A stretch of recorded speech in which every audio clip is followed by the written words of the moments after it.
Hi dear friends, welcome back to my channel. And today in this video I am going to show you how to create a image. So at first I'm going to Chrome browser and open Chrome browser, search on Google, type Bing Image Creator and then enter. Click on first website link. It is the home page of the website. Click on join and create.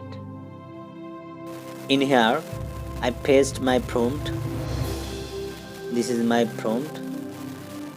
Firstly, I find this boy name Rakib. I selected this name.